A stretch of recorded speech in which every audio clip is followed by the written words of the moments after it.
In a special message to mark the 60th anniversary of her accession to the throne, the Queen has said she's deeply moved by the support for her Diamond Jubilee. It's 60 years to the day since King George VI died and Princess Elizabeth became Queen at the age of just 25.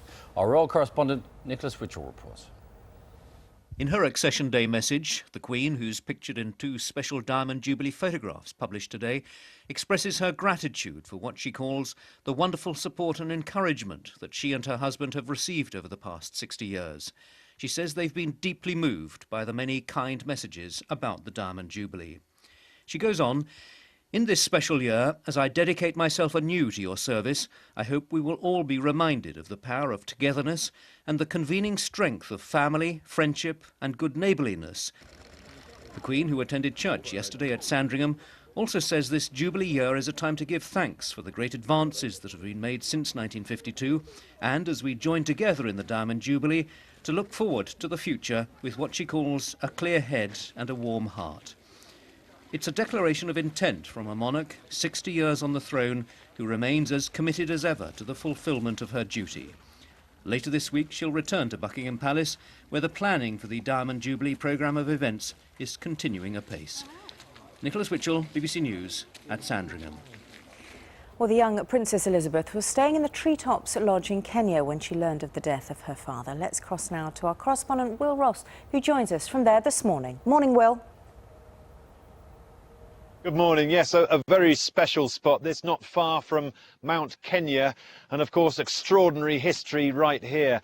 Behind me is the very spot where a tree house was located back in 1952. Princess Elizabeth and Prince Philip stayed in that treehouse. We understand they spent many hours on a viewing platform looking down at a large watering hole, at large herds of elephant and buffalo and rhinoceros also came down to the watering hole, and they enjoyed that time. Now, of course, this place has such history because of what happened on that night of the 5th of February. We know that the princess and prince went to bed that night, and as the princess went up the steps, of course, she was still a princess. She then wouldn't have known, but during the night, her father died back in England, King George VI. So when she came down the steps in the morning, she came down a queen. So that's the extraordinary history about this particular place. And we understand that when they were here, they then spent several hours driving back to a town called Nyeri, and it was later that they found out that King George VI had died. Well, for the moment, thanks very much. Will Ross joining us from Kenya. Now, as we've been telling you, exactly 60 years ago today, the young Princess Elizabeth was on a visit to Kenya with her husband. The couple were staying at the remote Treetops Hotel when news came that her father, King George VI, had died, and that meant she became Queen. His death at the relatively young age of 56 touched many people. One of them was Margaret Lavender, who was a schoolgirl at the time. We were quite sad because being 13, we'd grown up with the king being the king and the queen being the queen. We saw already the newspapers out, you know, black-edged, the king is dead. We had a television, 9-inch screen. We watched things on there in the succeeding days. Even when we went to the cinema to see the newsreels, it was still black and white. I know they had everything they could want, more than everybody had, but even so, the king was only 56. It was sad. Everybody, you know, was thinking, oh, what's going to happen? What a glamorous princess has now become queen, but what a burden to put on her at her age. It was quite an event, something that you don't forget. And it's so long ago. 60 years. Thoughts of Margaret Lavender. Much more on that coming up later in the program. Because we've been saying 60 years ago today, the young Princess Elizabeth, who was 25 years old and was on holiday with her husband in Kenya. But on February the 6th, 1952, an event took place which was to change her life forever. Her father, King George VI, died at the age of just 56, and as his eldest daughter, Elizabeth, became Queen. Our royal correspondent Nicholas Witchell looks back at the events of that day and the impact around the world. This is London. It was an announcement which stunned the nation. It is with the greatest sorrow that we make the following announcement. It was announced from Sandringham At 10:45 today, February the 6th, 1952, that the King, who retired to rest last night in his usual health, passed peacefully away in his sleep earlier this morning. Unknown to the British people and to members of his family, King George VI had been suffering from lung cancer. His death at the age of only 56 was a shocking blow to a country which was still struggling to recover from the traumas of the Second World War. The heart of the nation stops. The flags lower in tribute. Over the Mother of Parliaments, high over Big Ben, the flag is low as the news spreads. The King is dead. The King, our King, is no more with us. Swift from the press, the news flows to the farthest corners of our island. In our hearts we feel this cannot be.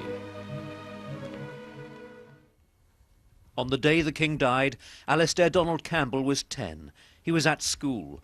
A Frenchman, a veteran of World War I, was taking a French class. Halfway through that class, one of the other staff came in and whispered something into the teacher's ear. Suddenly we were conscious that this grown man sitting in front of us was crying, which for a child of our generation and in the 1950s, you didn't often see grown men, especially in public, expressing emotion of that kind. He recovered himself. He slowly walked to the chalkboard and wrote the words, "Le roi est mort, vive la reine." And that was how I learnt the news of King George VI's death. At the moment of George VI's death, the throne passed to his elder daughter Elizabeth. She was in Kenya at the time. On learning the news, she returned to London to be greeted by the then Prime Minister Sir Winston Churchill. The new Queen was just 25 years old. On her shoulders rested the country's hopes and expectations.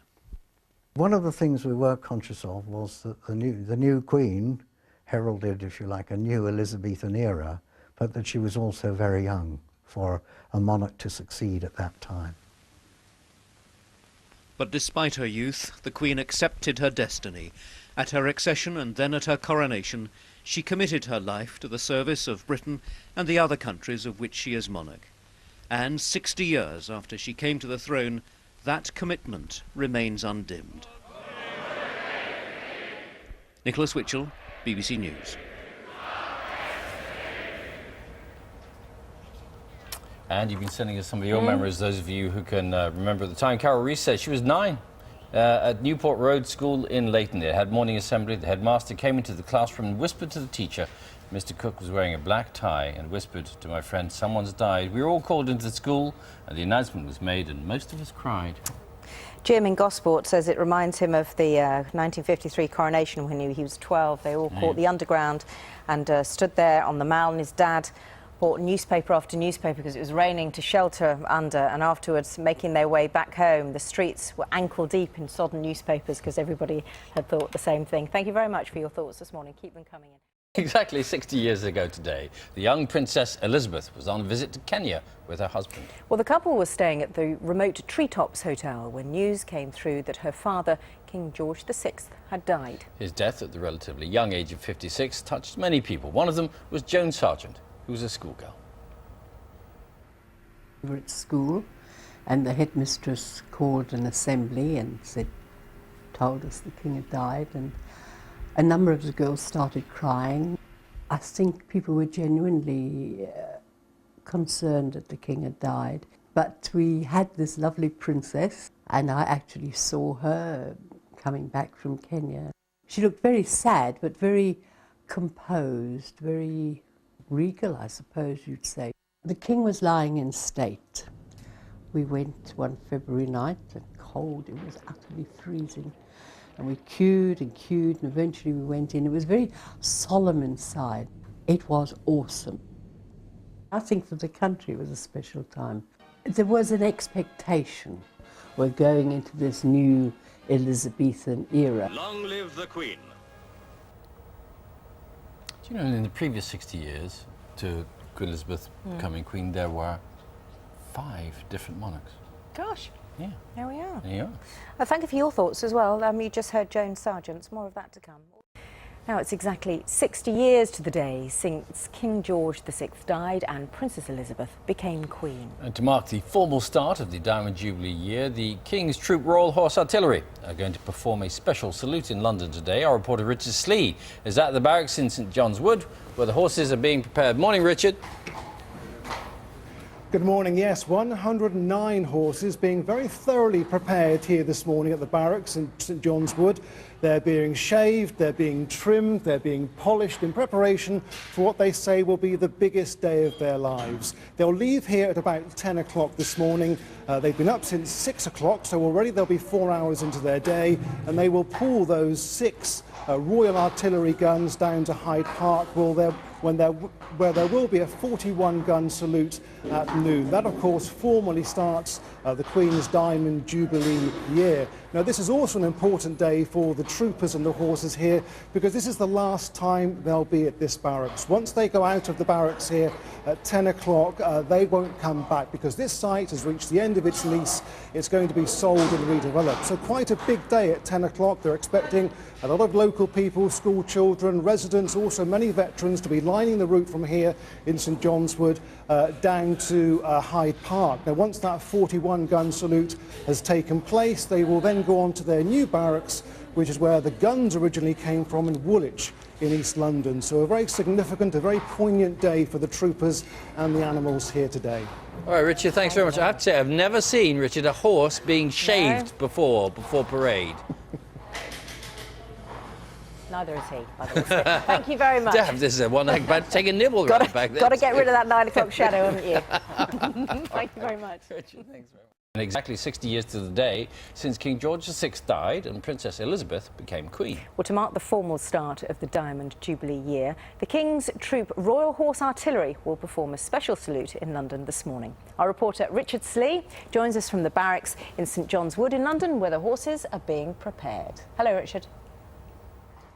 Yes, Sian, there are 109 horses here being thoroughly prepared for what they say is going to be the most important day of their life. They've been up since 6 o'clock, and since then they've been through a constant grooming regime. They've been plucked, they've been trimmed, they've been shaved, and also that they look their absolute best to pull these rather wonderful 6 horse guns down to Hyde Park. And they have to be there at 12 o'clock, because that's when the 41-gun salute will take place, which will, of course, formally start the Queen's Diamond Jubilee year. Now, with me is the unit's CO, Major Mark Edward. Mark, just run us through what's going to happen today. I mean, as you've said, it's a historic day, and it's a huge honour for us to be part of it. And quite literally, the 41-gun salute that we will fire in Hyde Park at noon marks the opening salvo of Her Majesty's Diamond Jubilee year. As you can imagine, an awful lot of work goes into this. The soldiers prepare the horses and the equipment to a very high standard, so an early start this morning, but in fact progressive training throughout the year to enable us to deliver the spectacle that is the Royal Salute. And it's not just a big day because of this event. It's the last day you're going to be here as well, isn't it?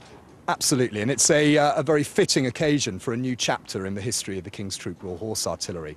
There have been elements of a Royal Regiment of Artillery here since the early 1800s, and in fact the King's Troop has existed here in its current form since 1947. But the lease on this site, it's not owned by the MOD, it's leased from the Heir Estate. The lease will expire next month, so we move to purpose-built facilities in Woolwich, and we've inherited some really great facilities there. They will be a perfect working environment for my soldiers and providing for all the equine welfare requirements of the horses as well. So a bright new future for us. A lot of people gathering here. It's going to be a big send-off, isn't it? It is a very big send-off indeed. I mean, we've invited back all former members of the unit. So initially we will have the military farewell with our current serving members, their friends, family and former members here, before moving to the High Street, where we have an enormous send-off from the local community. We're incredibly lucky with the support and strength of feeling that we've enjoyed here, and we're really looking forward to what will no doubt be an excellent send-off from the local community later today. Lovely. I hope you have a very good day today, and that big send-off will take place at 10 o'clock this morning.